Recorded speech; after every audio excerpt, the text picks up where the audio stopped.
आई शाम भज गुरु का नाम। आई शाम भज गुरु का नाम। दिन तो बीता जग व्यवहारा, समय नींद का आया। सोने से पहले नाम को भज ले, मोह मान तज माया। आई शाम भज गुरु का नाम। सोना मौत निशानी समझो, छोटी मौत अवस्था। मौत से पहले चेत नाम लो, शोधो अपनी व्यवस्था। आई शाम भज गुरु का नाम। सिमट सिमट जल भरे तलाबा, तैसे ही तुम नाम सुमिरना। मन में शुभ गुण रस रस भरना, फिर आनंद से तुम मरना। आई शाम भज गुरु का नाम। जन्म मरण छिन छिन है प्राणी, जन्म मरण छिन छिन है प्राणी। छिन छिन योनि वासा, जो कोई सुमिरे नाम गुरु का। जो कोई सुमिरे नाम गुरु का, पड़े न यम की फांसा। आई शाम भज गुरु का नाम। नाम है मंगल सुख की खानी, नाम मुक्ति का दाता। जो कोई पीवे नाम सुधारस, रहे नाम मद माता। आई शाम भज गुरु का नाम। राधा स्वामी गुरु ने विधि बतलाई, अंतर विरति जमाओ। सूरत शब्द की करो कमाई, नाम राग धुन पाओ। सूरत शब्द की करो कमाई, नाम राग धुन गाओ। आई शाम भज गुरु का नाम। आई शाम भज गुरु का नाम। राधा स्वामी। राधा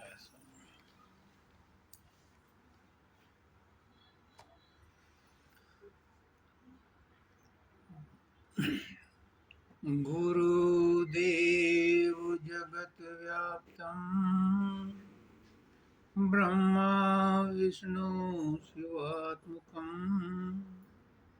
गुरु परतरं नहि किंचित्, तस्मै श्री गुरुवे नमः। ओम पूर्णमिदं पूर्णात् पूर्णमुदच्यते पूर्णस्य पूर्णमादाय पूर्णमेवावशिष्यते।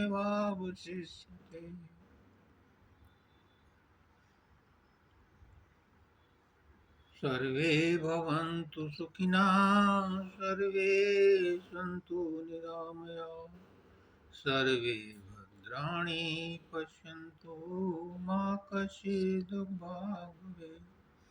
परम तत्वाधार परम पुरुष पूर्णधनी मालिक कलजु पुष्करनाथ जी महाराज की पवित्र आत्माओं, सभी सत्संगी भाइयों बहनों, माताओं, बच्चों, बुजुर्गों, सबको राधा। राधा स्वामी। अभी गरुड़ पुराण में आया, संत मत और सनातन धर्म अलग नहीं है, एक ही है। जो शिक्षा गरुड़ पुराण में है वही संत मत में है। इसमें आया, अभी पंडित जी बोले कि जो खोटे कर्म करता है, कल मैंने बोला था कि गुरुत्वाकर्षण शक्ति पृथ्वी की भारी वस्तु को अपनी ओर खींचती है। तो जो खोटे कर्म करते हैं उनकी वासनाएं होती हैं, इच्छाएं होती हैं, तृष्णाएं होती हैं, उनकी वजह से उनका सूक्ष्म शरीर भारी होता है, इसलिए वो परमात्मा की तरफ न जाकर दक्षिण दिशा से जाता है। पंडित जी ने बोला दक्षिण दिशा से जाता है, क्योंकि वो पापी की आत्मा इतनी वजनदार होती है कि वो ऊपर नहीं उठ सकती। और दक्षिण द्वार बोला उन्होंने यमलोक है। जो अच्छे विचार रखते हैं, धर्म कर्म करते हैं, पूजा पाठ करते हैं, उनकी आत्मा कुछ हल्की होती है तो वो पूरब और पश्चिम द्वार से जाती है। जिनके अंदर कोई वासना नहीं होती, कोई इच्छा नहीं होती, कोई बुरा कर्म नहीं होता, जिन्होंने परमात्मा को आखिरी समय में याद किया है, वो उत्तर दिशा से जाते हैं। उत्तर दिशा का मतलब है ऊपर की तरफ जाते हैं। और जिस आत्मा के लिए हम ये सब कर रहे हैं उसको आखिरी समय में इसने याद दिलाया, राधा स्वामी बोलो, राधा स्वामी बोलो। रुड़की में हमारे बड़े भाई की पत्नी थी, इन्होंने मुझसे कहा परसों चलेंगे। मैंने कहा नहीं, आज ही बुलाया, मैं आज ही जाऊंगा। और रात को मैंने उनको राधा स्वामी कहते कहते कहते कहते उनका सारा दुख दर्द खत्म कर दिया। और अगले दिन उनको हॉस्पिटल में भर्ती कराया तो वहाँ उन्होंने शरीर छोड़ दिया। राधा स्वामी कहते थे, यानी आखिरी राधा स्वामी का मतलब ये नहीं है कि राधा स्वामी कोई अलग मत है, कोई संस्था है, कोई धर्म है, कोई पंथ है, कुछ नहीं। राधा का मतलब आत्मा और स्वामी का मतलब आत्मा का स्वामी परमात्मा। तो जो आखिरी समय में अंत मता सुगता, अंत समय में जो याद करता है जिस चीज को, वो उसी को प्राप्त होता है। क्योंकि अंत समय की जो इच्छा होगी वही फाइनल रिकॉर्डिंग है और अगले जन्म की नींव है। जिसके मन में कोई इच्छा नहीं, जिसके मन में परमात्मा आ गया अंत समय में, तो वो इस संसार में लौट के नहीं आएगा, वो ऊपर को ही जाएगा। तो अर्जुन कहता है कि इसमें कौन सी बड़ी बात है, मैं अंत समय में याद कर लूंगा परमात्मा को। तो वो बोलते हैं कृष्ण भगवान, नहीं अर्जुन, अंत समय में वही याद आएगा जो जिंदगी भर तूने किया है। तो अंत समय में परमात्मा किसी को याद आ जाए, समझ लो वो परम आत्मा है, वही परम आत्मा है। क्योंकि आत्मा और परमात्मा दो नहीं है। आत्मा परमात्मा का ही अंश है, लेकिन इस शरीर में आकर के फंस गई, इसलिए वो जीवात्मा कहलाती है वो आत्मा ही, और आत्मा परमात्मा का अंश है, लेकिन शरीर में आकर के फंस गई तो वो जीवात्मा कहलाती। इतना ही फर्क है। दूसरी बात, जिसके लिए मैं जद्दोजहद कर रहा था,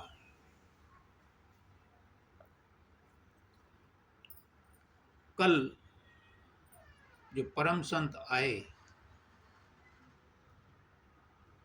उन्होंने वो फाइनल उसको टच दे दिया।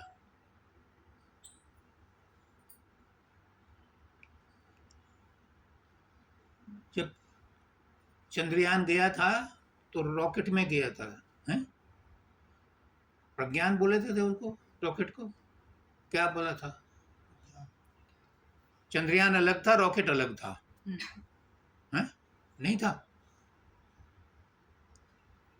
चंद्रयान उसके साथ गया था, लेकिन वो लैंड होने के बाद भी जब तक उसका रॉकेट अलग नहीं हुआ, वो स्टैब्लिश नहीं हो सकता था। उसको लैंड करके और उसका जो इंजन था वो अलग कर दिया। नहीं ऐसे हुआ था? मुझे नहीं पता, मैं पूछ रहा हूँ। ऐसा ही कुछ होता है। ऐसे ही हुआ था। रॉकेट उसको लेके जाता है और हाँ। जब धरती की गुरुत्वाकर्षण से ऊपर निकल जाता है तो इंजन अलग आ जाता है और वो आगे वो अपनी उस पे जाता है, अलग हो जाते हैं। तो जब अलग होना जरूरी था, कल तक पंकज की जो सूक्ष्म शरीर था उसके साथ जो चेतना थी वो जुड़ी हुई थी, वो अलग नहीं हो रही थी।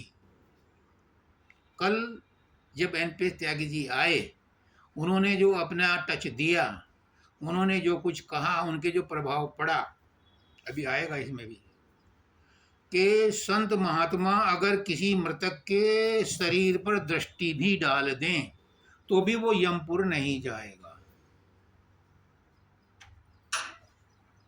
या तो अपने आप परमात्मा का नाम ले ले, या कोई उसे याद दिला दे, और नहीं तो संत की दृष्टि पड़ जाए, आत्मनिष्ठ संत, तो वो यमलोक नहीं जाएगा। और जो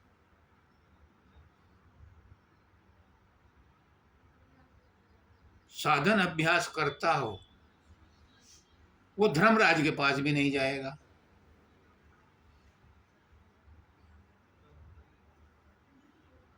दोनों पाई पास हो गए तो वो बैतरणी भी नहीं जाएगा, फिर वो सीधा ऊपर ही जाएगा। लेकिन ऊपर उसे डिटैच होना पड़ेगा, क्योंकि वो ऊपर जो गया है वो अभी स्वप्न की अवस्था में है, तंद्रा की अवस्था में, उसे जगाना है। तो मैं तो 4 दिन से जगा रहा था, लेकिन असली कल उन्होंने काम किया और मुझे सुबह 4 बजे एहसास हुआ कि वो हंस बन गया। वो आत्मा अब उस रॉकेट से अलग होकर के, अब तक तो सूक्ष्म शरीर के साथ जुड़ा हुआ था, और जब तक सूक्ष्म शरीर के साथ है तो वो यमराज के पास भी नहीं जाएगा, धर्मराज के पास भी नहीं जाएगा, लेकिन घूमेगा। अब उसका घूमना बंद हो गया, क्योंकि वो उससे सेपरेट हो गया, उस इंजन से, उस सूक्ष्म शरीर से। अब वो प्रवेश कर गया सत्यलोक में। अब मैं इसको संत मत के हिसाब से बताता हूँ कि जब हम सुमरन ध्यान करते हैं तो हमारी सूरत शरीर से खींच करके डेली यहाँ तक आती है, और यहाँ से ऊपर जाती है। ऊपर जाने के लिए बहुत अभ्यास करना पड़ता है, लेकिन यहाँ तक सबकी खींच के आती है। और जब मृत्यु होती है तब भी आत्मा सारे शरीर से खींच करके यहीं आती है, और यहाँ आकर के जब जम जाती है तो डॉक्टर पलट के देखता है कि he is no more, she is no more, क्योंकि यहीं से आने के बाद वो फिर रास्ता ढूंढती है कहाँ से निकल रहा है। कोई गुदा से निकलता है, कोई कहीं से निकलता है, कोई कहीं से निकलता है, और इसकी आत्मा निकली आंखों के द्वार से और मेरे सामने निकली। उसे नीचे तो आना नहीं था, लेकिन उसे उस इंजन से अलग होना था, सूक्ष्म शरीर से अलग होना था, और कल त्यागी जी ने वो काम किया। अब वो पहुंच गई सतलोक के एरिया में। अब इन्होंने बताया ना कि यमराज का जो क्षेत्र है कई सौ योजन है, 1 योजन 400 कोस का होता है। तो ऐसे ही सतलोक का जो एरिया है वो भी हजारों योजन है। अब वो उसमें ट्रैवल करेगी और वहाँ उसे अब कुछ लगाव नहीं रहा, उसको किसी से आगा पीछा उसका कुछ नहीं है। अब उसने सीधे सत्य पुरुष के लोक में जाना, सत्य पुरुष के पास जाना है, वहाँ तक वो पहुँच गया है। तो अब तुम लोग आज़ाद हो। हालांकि जो पंडित लोग कहते हैं कि तुम्हारे अंदर प्रेत आत्मा है या ये है या वो है, उसको मानो, मैं मना नहीं करता, लेकिन अब वो प्रेत आत्मा यहाँ से निकल करके अपने सतलोक के रास्ते में चल चुकी है। ये मुझे रात 4 बजे अनुभव हुआ। अब हमारे क्या शब्द में कहते हैं, आई शाम भज गुरु का नाम। आई शाम भज गुरु का नाम। गुरु का मतलब, गुरु कोई आदमी नहीं है, गुरु शरीर नहीं है, गुरु है ज्ञान, और सतगुरु है सच्चा ज्ञान। जो भी उस ज्ञान को दे, पहले ज्ञान कैसे मिलता था, आकाशवाणी होती थी और ऋषि मुनि उसे सुनते थे और वही उपनिषद और वही वेद और वही कुरान और वही इंजील बन जाते थे। पहले ज्ञान ऐसे आता था। अब उतनी ना तो समझ है, ना समय है, ना उतनी शुद्धता है, तो परमात्मा कैसे उस ज्ञान को दे। अब परमात्मा ने सोचा कि मेरे जीव दुखी हैं, काल ने उनको सबको लपेट रखा है, तो वो खुद छोटे रूप में आकर के अवतार लेता है गुरु के रूप में। कृष्ण भगवान गुरु थे, उन्होंने खुद कहा मैं पहले ये था, मैं वो था, मैंने उसको ज्ञान दिया, मैंने उसको ज्ञान दिया।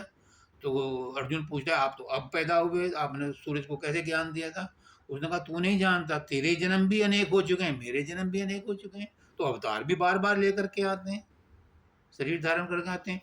लेकिन इंसान को जो भी ज्ञान देगा वो मनुष्य रूप में आकर के ही देगा। इसलिए कहते हैं कि गुरु परमात्मा का साकार छोटा रूप, इंसान नहीं है। ये इंसान का चोला तो आप जैसा ही है, सबके साथ सब खत्म हो जाएगा, लेकिन इसके अंदर ज्ञान उतरता है। मोहम्मद साहब के अंदर जब ज्ञान उतरा था, जब ऋषियों के अंदर वेदों का और उपनिषदों का ज्ञान उतरा था, उन्होंने जो वो ज्ञान बताया, वेद व्यास जी ने द्वापर युग में उसी को लिखित में दे दिया। ये गरुड़ पुराण भी जब कृष्ण भगवान ने, वो कहना विष्णु भगवान ने गरुड़ को सुनाया था तो लिखित में नहीं था कहीं। जब सूत जी ने सुनाया, पता नहीं उस समय था या नहीं था, लेकिन ये द्वापर में वेद व्यास ने वेदों को, उपनिषदों को, शास्त्रों को, पुराणों को किताबी रूप दे दिया। अब उसको भी पढ़ने या बताने वाला कोई नहीं है। मुसलमानों के जब युग वो राज था, ये सब छुपा के रख दिए गए। अंग्रेजों का राज था, इन सबको अलग कर दिया गया। उससे पहले भी असली ज्ञान किसी को नहीं दिया जाता, ब्राह्मणों की चलती थी, तो ब्राह्मणों ने अपने आप ही ज्ञान प्राप्त करके, पता नहीं सत्य का ज्ञान मिला कि नहीं मिला, लेकिन जो भी जनता को बहकाया या जनता को बताया, उसके हिसाब से मत मतांतर बढ़ गए। जो भी आदमी आता है, जो भी पवित्र आत्मा आती है, जो भी संत पुरुष पैदा होता है, उसके फॉलोअर्स अलग अलग पंथ बनाने शुरू करते हैं। नानक देव जी कहते हैं, कबीर साहब कहते हैं, सभी बड़े बड़े संत कहते हैं कि संत कभी भी संप्रदाय बनाने नहीं आते। संप्रदाय या मत मतांतर तो उनके फॉलोअर्स बना लेते हैं जिनको ज्ञान नहीं होता, और वो कट्टरपंथी हो जाते हैं। किसी का धर्म का पुस्तक उठा के देख लो, सब में लिखा है कि दूसरों पर दया करो, फिर दूसरों का गला क्यों काटते हैं? तो ये ज्ञान अब गुरु ने दिया, आई शाम भज गुरु का नाम। अब तो भगवान का नाम ले ले, बड़ी उम्र बीत गई, और यही उम्र नहीं बीत गई, अरबों खरबों जन्मों से यही सहते चले आ रहे हो।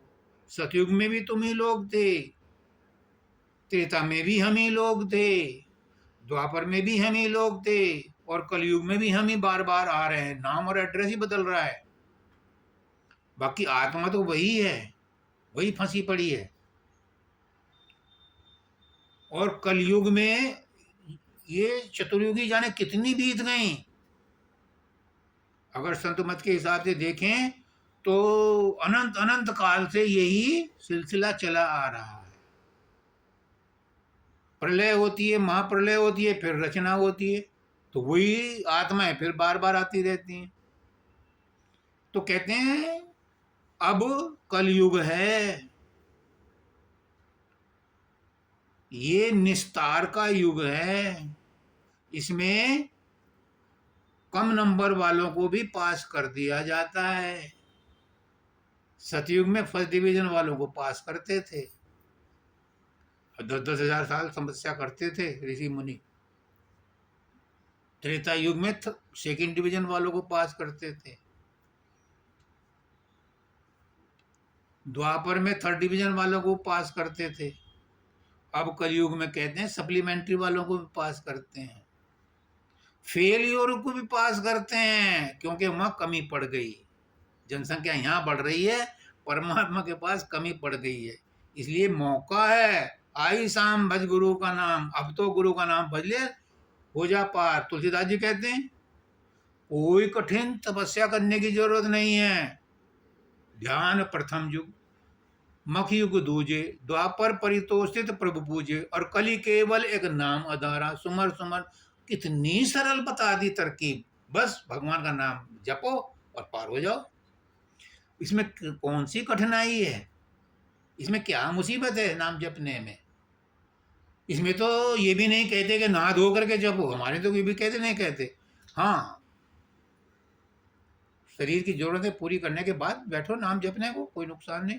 तो जरूरी नहीं है कि तुम ठंड में क्या नाम जो है वो माघ का महीना नहाओ और ठंड में वहाँ गंगा जी पे जाके लड्डू खाओ।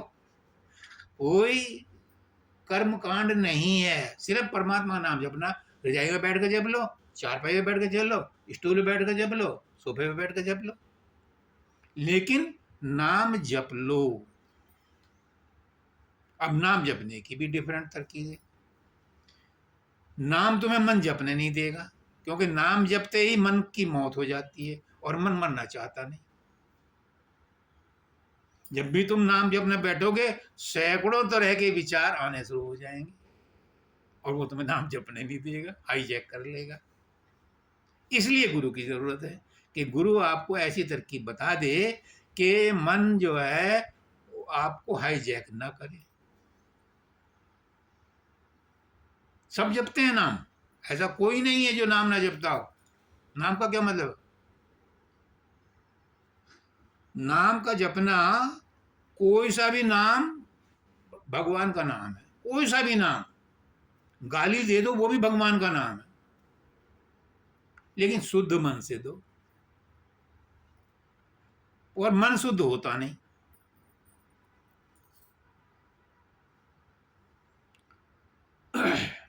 कबीर साहब के पास एक शिष्य आया ईरान से, नाम सुन करके।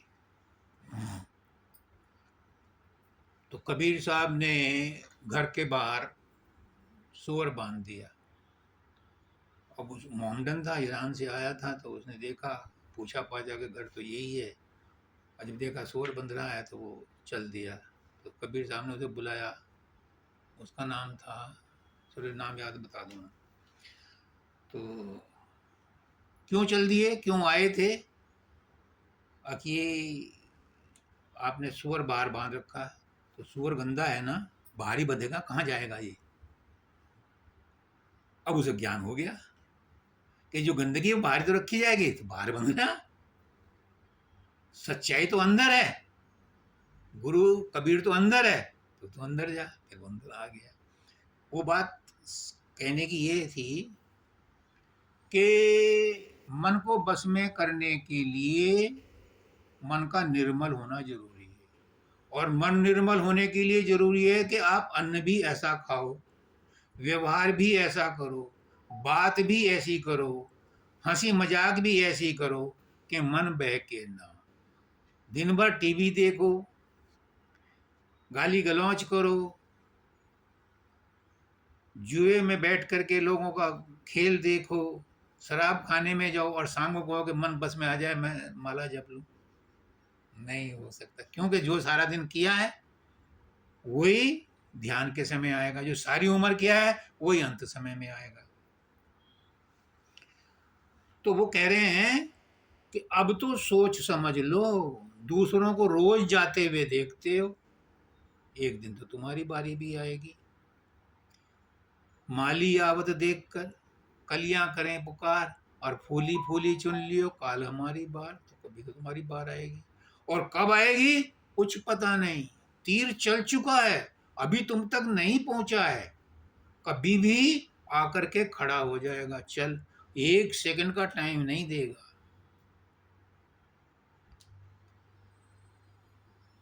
बिल्कुल समय नहीं देगा। तो कह रहे हैं उससे पहले ही उस नाम को जप लो जो तुलसीदास कह गए।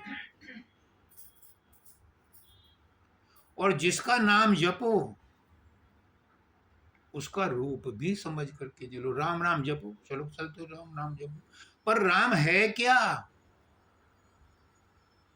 ये समझ करके जपो।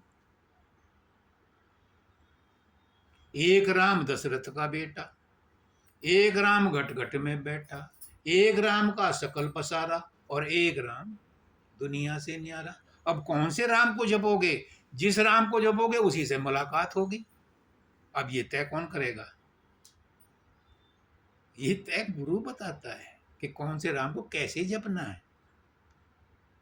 जब ज्ञान हो जाता है, जब समझ में आ जाती है, तब मन भी संवर जाता है, मन भी निर्मल हो जाता है। हमारे यहाँ यही बताते हैं कि मन भी तुम्हारे साथ अरबों खरबों जन्मों से परेशान है, ये भी छुट्टी चाहता है, ये भी आराम चाहता है। और हमारे त्रिकुटी में जब आते हैं तपस्या करते करते, तो त्रिकुटी में ये आराम करता है। जब शरीर छोड़ता है, सूक्ष्म शरीर स्थूल शरीर को छोड़ता है, तो अंदर में जाता है और यहाँ त्रिकुटी पर सूक्ष्म शरीर विश्राम करता है। यहीं छोड़ करके गया है पंकज की आत्मा। स्थूल शरीर को उसने, वो सूक्ष्म शरीर को उसने यहाँ छोड़ दिया, और यहाँ शून्य में से निकल करके कल त्यागी जी ने उसे महाशून्य में प्रवेश करा दिया, और अब वो आगे उसमें चलेगा सत्यलोक में, वहां से पार करा दिया उन्होंने। दिन तो बीता जग व्यवहारा, और समय नींद का आया, अब सोने को चल दिए। गुरुजी कहते थे कि परमात्मा इंतजार कर रहा है, ये सुबह को उठेगा मुझे याद करेगा। नहीं, उस समय बेड टी लेगा, फिर अखबार पढ़ेगा, फिर मोबाइल करेगा, फिर जल्दी जल्दी नहाएगा, नाश्ता करेगा। परमात्मा इंतजार कर रहा है कि शायद ये बस में मुझे याद करे, कार चलाता मुझे याद करें। लेकिन कार में भी वो डबल वो काम करता है, मल्टीटास्किंग, फोन भी चलाता है और गाड़ी भी चलाता है। उस समय भी याद नहीं करा, फिर वो सोच जाएगा कि दफ्तर में जाकर दुकान पे जाकर के मुझे मत्था टेकेगा, याद करेगा। वो तो ग्राहक पहले ही खड़े हैं, उन्हीं से बातचीत करेगा, कर्मचारी खड़े हैं, उनके हाल चाल हाय हालो करेगा और अपने काम में बिजी हो जाएगा। वो सोचेगा दोपहर दोपहर में लंच में याद करेगा, नहीं दोपहर में लंच में भी याद नहीं करेगा। वो सोचा हारा थका शाम को याद करेगा, शाम को भी आकर के हाई टी लेगा, फिर घर के चिक चिक झिक झिक में पड़ेगा। पत्नी कहेगी ये काम कम, ये सामान लाना है, ये लाना है, फिर वो बाजार चला जाएगा। वो सोचेगा, परमात्मा सोचता है कि ये रात को सोते हुए तो जरूर याद करेगा, लेकिन कहाँ, वो तो मोबाइल देख करके चैटिंग देखता हुआ या मूवी देखता हुआ सोता है। परमात्मा 24 घंटे इंतजार करता रहता है, लेकिन इंसान को फुर्सत नहीं मिलती कि परमात्मा को याद करे। और वो बेचारे उनकी तुलसीदास जी की चौपाई वैसी रह जाती है, कली केवल एक नाम आधारा, सुमर सुमरन उतर ही पारा। वो बेचारा इंतजार ही कर रहा है कि भैया कभी सुमरन करेगा। तो वो कहते हैं कि सारा दिन बीत गया, सारी उम्र बीत गई, अब शाम का समय बुढ़ापा आ गया, अब तो याद कर लो, रिमाइंडर दे रहे हैं। आंखों पे चश्मा लग गया, ये भी एक रिमाइंडर है कि बुढ़ापा आ गया, अब तो याद कर लो। बाल सफेद हो गए, ये भी एक रिमाइंडर है। खांसी आ रही, ये भी एक रिमाइंडर है कि भाई कब तक तू गफलत में पड़ा रहेगा। बहुत रिमाइंडर देता है और अल्टीमेटली काल सिर पे आके खड़ा हो जाता है। सोने से पहले नाम को, अच्छा शाम तो हो गई, अब सोना जा रहा है, उससे पहले तो जप ले। उससे पहले भी नहीं जप। मोह मान तज माया, यही नहीं थे, जब तो लेगा, लेकिन मद मान मद मोह माया नहीं तजी जाएगी। तो ये जपना जपना ना हुआ, ये तो उल्टा और घी में, आग में घी डालना हुआ। ये तो और वासनाओं को बढ़ा देना हुआ। वासनाओं को कम करने के लिए तो कहा गया है कि जिसकी वासनाएं कम होंगी, जिसकी इच्छाएं कम होंगी, उसका मन शुद्ध होने लगेगा। हमें चिंता रहती है कि परिवार का क्या होगा, हर एक को चिंता परिवार का क्या होगा।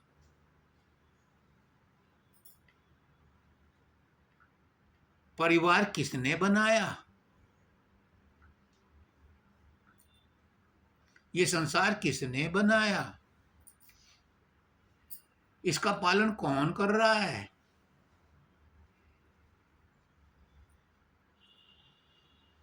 इसका पालन तो पहले वो ही कर रहा है, तुम्हें भी वही पाल रहा है। तुम सोच रहे हो कि मैं परिवार को पाल रही हूं, परिवार को तो वही परमात्मा पाल रहा है सबके। तुम नहीं होगे, किसी और को सहारा दे देगा।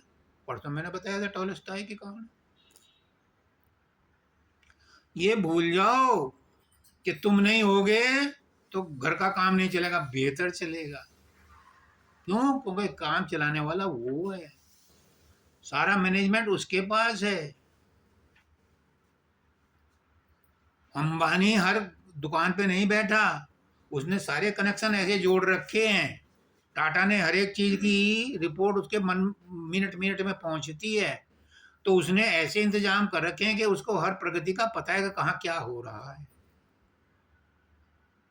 तो परमात्मा को नहीं पता, जिसने सारा अड़खंजा बना रखा है उसे सब पता है। इसलिए इस बात को भूल जाओ कि परिवार का क्या होगा। तुम ये सोचो कि तुम संसार में आए हो अपना भला करने के लिए। पहले अपना भला कर लो, तब दूसरे के बारे में सोचना। और कहने को तो दूसरा कोई भी नहीं है, लेकिन पहले अपने आप को तो पहचान लो, तभी तुम दूसरों को कहोगे कि सब एक हैं। पहले अपने आप को पहचान लो, अपने आप के जो अंदर परमात्मा है उसे पहचान लो, अपनी आत्मा को पहचान लो। उसी के लिए कह रहे हैं सोना मौत निशानी समझो। जब हम सो जाते हैं तो सोने के लिए मेरा अपना अनुभव है कि 24 घंटे में 1 घंटा ही ऐसी नींद आती है जिसको हम गहरी नींद कह सकते हैं, और उसी 1 घंटे में सारा सिस्टम रिचार्ज हो जाता है। बाकी तो सपनों में ही बीत जाती है सारी रात, चिंताओं में बीतती है, फिर सपनों में बीतती है। 24 घंटे में 1 घंटा ही ऐसा होता है कि जो साउंड स्लीप होती है, और उसमें कहते हैं, पुष्करनाथ जी कहते थे कि कोई अंग काट भी दे तो हमें पता नहीं चलता, वो साउंड स्लीप होती है। उस साउंड स्लीप में परमात्मा मौजूद रहता है। सब कुछ सोया हुआ होता है, शरीर सोया हुआ होता है, मन भी सो जाता है, सिर्फ आत्मा जागती है परमात्मा। तो वो कहते हैं कि सोना मौत निशानी समझो और छोटी मौत अवस्था, ये भी छोटी मौत है। इसके बाद तो तुम उठ जाते हो, लेकिन बड़ी जो मौत है जिसमें शरीर छूट जाता है वो वापस नहीं आते, इसमें आते हो। क्यों? अभी तुम्हें चांस दिया जा रहा है कि भज ले नाम। डेड एंड पर पहुंच जाते हो तो वहां से यू टर्न नहीं है। अभी यू टर्न है, हमारे पास मौका है, हम कहीं से भी यू टर्न ले सकते हैं, लेकिन जब अंतिम समय आ जाएगा, वहां यू टर्न नहीं है, वहां तो शरीर छोड़ना है। तो क्या कहते हैं, मौत से पहले चेत नाम लो। जो लक्ष्य है हमारा इस शरीर में आने का, मनुष्य योनि में, पशु पक्षी भगवान का नाम नहीं ले सकते। तोता लेता है, मैना लेती है, लेकिन जब उनको गर्दन मोड़ो तो टें टें टें टें करते हैं, राम राम कोई नहीं करता। क्यों? क्योंकि उनको अधिकार ही नहीं है। ये अधिकार सिर्फ मनुष्य योनि में मिला है कि भगवान का नाम लिया जा सकता है। भैंस नाम नहीं लेती, गाय नहीं लेती। मनुष्य योनि में ही ये बेनिफिट है, ये सुविधा है, ये सुनहरा अवसर है, और इसको ही हम गंवा देते हैं, कौड़ियों के भाव लुटा देते हैं, विषय वासनाओं में अटके रहते हैं, चिंताओं में अटके रहते हैं, दूसरों की बुराइयों भलाइयों में अटके रहते हैं। इससे किसका भला होता है? इससे मन गंदा होता है। फिर भगवान का नाम लोगे तो वो भी नहीं लिया जाता। मौत से पहले चेत नाम लो, शोधो अपनी अवस्था, अपने आप को शोधो, अपने आप का सुधार करो, अपने आप को व्यवस्थित करो, अपने आप को साधना करो, अपने आप की, अपने आप को साधो। कितनी स्पष्ट रूप से कह रहे हैं गुरुदेव। क्यों? क्यों? एक आदमी समुद्र के किनारे बैठा था, दार्शनिक। एक आदमी आया, उसने कहा समुद्र का पानी बड़ा खारी है। वो फपक कर रो पड़ा। उसने कहा मैंने क्या कहा है भाई, तू क्यों रो पड़ा? अब जिसे तुम समुद्र कहते हो, ये मेरी आंखों के आंसू हैं। तुम मुझे समुद्र कह रहे हो, ये इकट्ठे हो गए मेरे, तो ये समुद्र कहलाया। और आंसू वाकई नमकीन होते हैं, चख के देखना। तो वो कहते हैं सिमट सिमट जल भरे ही तालाबा। ये एक एक आंसू इकट्ठे होकर के समुद्र बन गया। सिमट सिमट जल भरे तालाबा, तैसे ही नाम सुमरना। एक एक आंसू जैसे निकलता है, एक एक बूंद जैसे इकट्ठा होकर के तालाब बनती है, एक एक सुमरन को ऐसे ही संभालो, ऐसे ही नाम का सुमरन करो। बाबा जगत सिंह जी कहते हैं, ब्यास वाले, कि नाम का सुमरन ऐसे करो जैसे पनवाड़ी अपने पान को साफ करके, सुथरा करके, कपड़े से पोंछ के उनकी तय लगाता है ताकि उसमें गल ना जाए। रोज उनको हवा भी लगाता है, लेकिन ऐसे साफ सुथरे प्यार से उनको रखता है, भींच कर नहीं रखता। वो खत्म हो जाएंगे पान, फिर पान नहीं कहलाएगा, पत्ता कहलाएगा वो।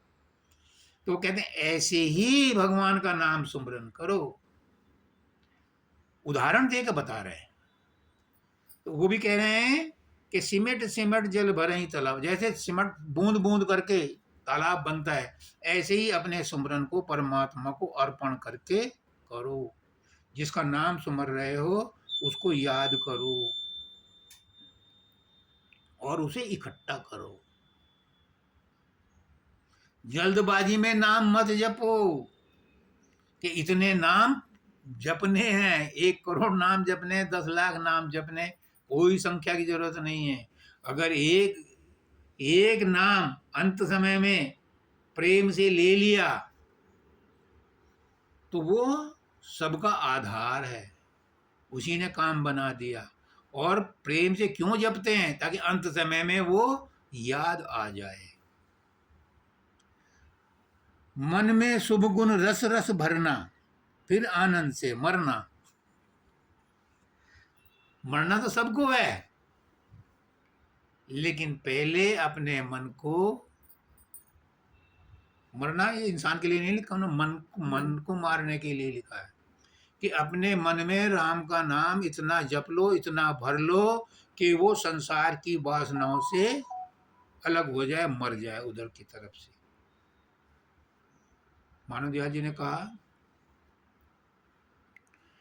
कि तुम मन को बस में करने के लिए क्यों मेहनत करते हो, जितनी शक्ति लगाते हो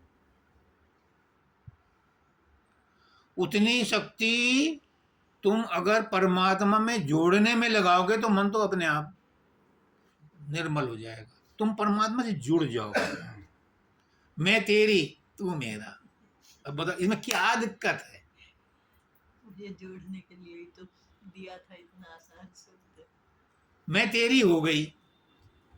जब लड़की की शादी करते हैं तो टिफिन तो बना के देते हैं उसे, खैर घर वाले मतलब, लेकिन एक दिन का 2 दिन का देते होंगे। इतने दिन के लिए वो उसके साथ जा रही है, किसके भरोसे कि जो ले जा रहा है उसकी जिम्मेदारी है, वो खुलाएगा। अनजान आदमी को आजकल तो बहुत जान पहचान और कॉरेस्पॉन्डेंस और क्या नाम, सारे कार्ड बार्ड देख करके शादी करते हैं। पहले तो अनजान आदमी ब्राह्मण और नाई ब्राह्मण के कहने से शादी कर देते थे। तो अनजान आदमी को लड़की पकड़ा देते हैं अपनी पली पलाई, किसके भरोसे? उस भगवान के भरोसे। और अपने आप को परमात्मा को समर्पित करते हुए हमें मरोड़ आती है। अरे यही तो कहना है कि मैं तेरी, तू मेरा। अच्छा तू मेरा बने या मत बने, मुझे तो अपना ले, मैं तो तेरी हो गई। तो परमात्मा उसी का हो जाता है। जन्म मरण छिन छिन है प्राणी, दिन दिन योनि वासा। हम हर क्षण मरते हैं। सांस आएगी, लौट के आए क्या ना आए। अब उसको क्या हुआ था? सांस ही तो उखड़ी थी, सांस ही तो नहीं आ रही थी। ऑक्सीजन क्या है? ये भी सांस ही है। छिन छिन है ये। और ये इसी बात का रिमाइंडर है कि सांस लेते हुए भी राधा सांस को ऊपर लेते हुए और स्वामी सांस को छोड़ते हुए। जब हमने उसे बांध लिया अपने सुमरन में तो जाएगा कहाँ? मैंने देखा है गांव में बकरी को जब चरने के लिए छोड़ते हैं तो लंबी रस्सी बांध देते हैं और एक खूंटे से बांध देते हैं, वो चारों तरफ घूम जाएगी, कम से कम खेत में नहीं जाएगी। ऐसे ही जो नाम का स्मरण कर रहे हो उसे यहां बांध लो, यहां बैठ करके सुमरन करो तो वो सुमरन सुमरन होगा। और अगर तुमने उसको कहीं जगह नहीं बिठाया, ठहरने की जगह नहीं दी, तो तुम नाम जपते रहो, मन कहीं और है, तुम मुंह से अपने नाम जप रहे हो, वो सुमरन नहीं। उसे ठिया बनाओ। और ये ठिया गुरु बताता है कि कहाँ सुमरन करो। अगर ठिया नहीं बैठा तो मन नहीं टिकेगा। और जो जिसने स्थूल शरीर छोड़ा है और सूक्ष्म शरीर के साथ वो रॉकेट से जा रहा है, उसे भी ठिया चाहिए। और वो ठिया कल एनपीएस त्यागी जी ने दिया उसे। रॉकेट अगर लैंड नहीं करेगा तो घूम फिर के कहाँ जाएगा? वो आउट ऑफ रेंज हो जाएगा और वो लेबोरेटरी वाले कह देंगे उसका संपर्क टूट गया। वो मकसद नहीं है हमारे सुमरन का कि हमारा संपर्क टूट जाए, मन कुछ और कर रहा है और हम सुमरन। माला तो कर में फिरे, जीभ फिरे मुखमाई, और मनुमा तो चौंतीसी फिरे, ये तो सुमरन ना है। कबीरदास जी कहते हैं, मैं थोड़ा ना कह रहा हूँ। मैं तो सिर्फ आपको उसकी इंपॉर्टेंस बता रहा हूँ, व्याख्या बता रहा हूँ कि सुमरन कैसे करो, उसका ठिया बनाओ। बिना ठिया बनाए सुमरन करते रहोगे तो मन कहीं और है, तुम्हारा सुमरन कोई लाभ नहीं देगा। और जो कोई सुमरे नाम गुरु का, पढ़े नहीं यमती पासा। क्यों? वो परमात्मा सब जगह व्याप्त है, सर्वव्याप्त है, कोटि कोटि ब्रह्मांडों में व्याप्त है। एक जगह भी ऐसी नहीं है, तिल भर भी ऐसी नहीं है जहां पर वो ना हो। इस पूरे ब्रह्मांड में क्या, कोटि कोटि ब्रह्मांडों में एक भी जगह ऐसी नहीं है जहां अणु ना हो, जहां इलेक्ट्रॉन प्रोटॉन ना हो। अगर इलेक्ट्रॉन प्रोटॉन नहीं होंगे तो कोई केमिकल रिएक्शन नहीं होगा, कोई रचना नहीं होगी, कोई कुछ नहीं होगा। ऐसे ही होता है। ऐसे ही परमात्मा कहाँ नहीं है, सब जगह है, लेकिन मिलता किसी को नहीं। क्यों? क्योंकि उसे ढूंढने का तरीका ही नहीं पता।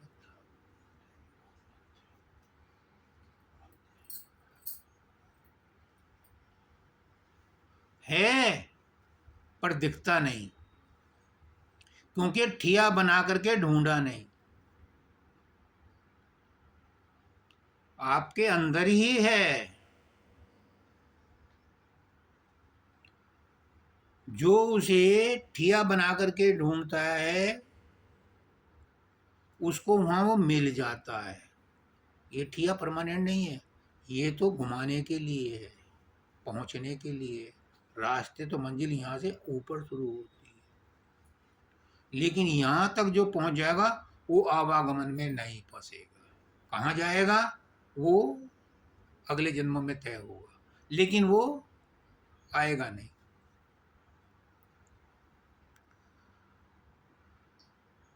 जो कोई सुमरे नाम गुरु का, पड़े न यम की फांसा, और नाम है मंगल सुख की खानी, नाम मुक्ति का दाता। ये नाम ही मुक्ति का दाता है। आजकल तपस्या, यज्ञ, हवन पुराने जमाने की बातें हैं, उनकी जरूरत नहीं है। इस कलयुग में सिर्फ नाम का सुमरना ही मंत्र है।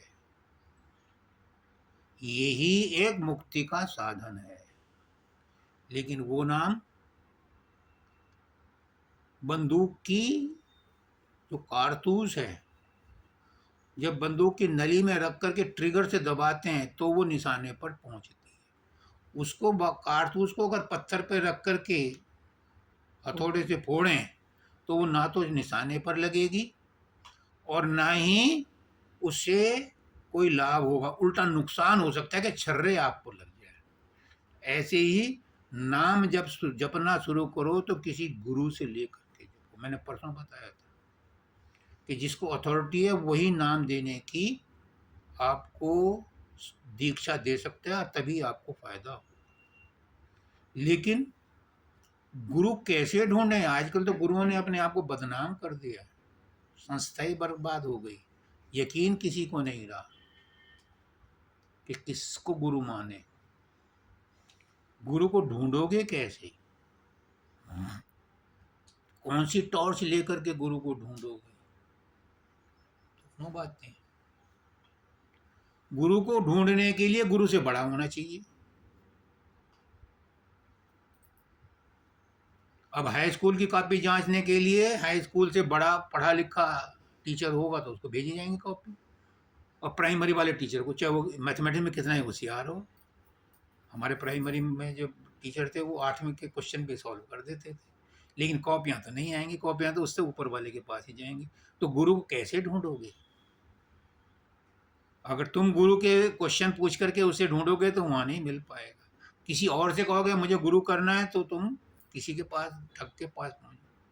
गुरु को ढूंढने का मतलब ये है अपने अंदर जिज्ञासा पैदा करो, क्वेश्चन पैदा करो। मैं कौन हूं,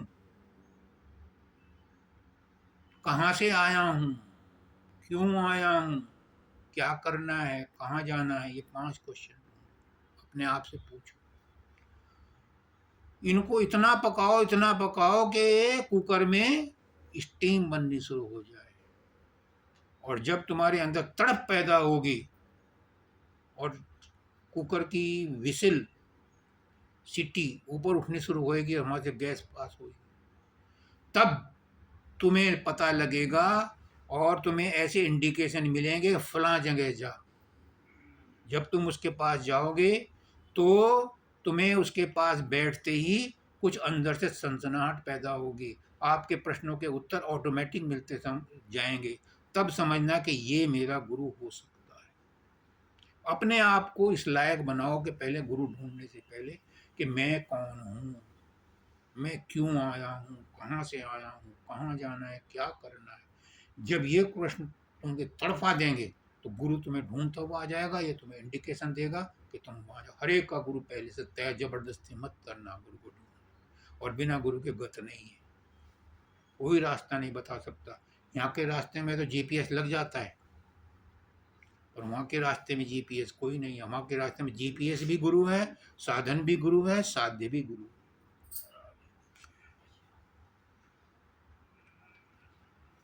राधा स्वामी गुरु ने विधि बताई, अंतर्वृत्ति जमाओ। मैं बंद कर रहा हूँ जी, आपकी आज्ञा से। लास्ट लाइन है बस। राधा स्वामी ने विधि बताई। राधा स्वामी क्या बोला है मैंने? संत सतगुरु वक्त। संत सदगुरु वक्त, जो राधा को और स्वामी को साक्षात्कार कर चुका है।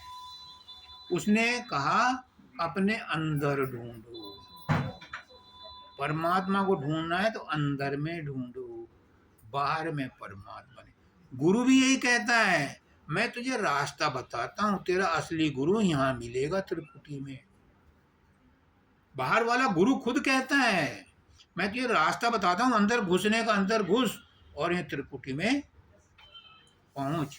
वहां तुझे असली गुरु मिलेगा जो तुझे सतलोक ले जाएगा। मैं तेरी मदद करूंगा, लेकिन तेरा गुरु तेरे अंदर ही रहता है, तेरा परमात्मा तेरे अंदर ही रहता है, तेरी आत्मा तेरे अंदर ही है, उससे तुझे मिलवाऊंगा। तो अंतर्वृत्ति जमाओ और सूरज शब्द की करो कमाई, नाम राग गुनगा। तब तुम जो भी करोगे, जो भी नाम जपोगे, वो सही निशाने पर लगेगा। और नाम अगर सही निशाने पर लग गया तो घंटे घंटे भर जपने की क्या जरूरत है, बैठने की भी क्या जरूरत है। 24 घंटे उसको याद करते रहो, बैकग्राउंड में रखो, काम करते रहो, रोटी भी बनाओ, सब्जी भी बनाओ, परोसो भी, और याद रखो कि मैं गुरु मेरे बैकग्राउंड में बैठा है। तो आगे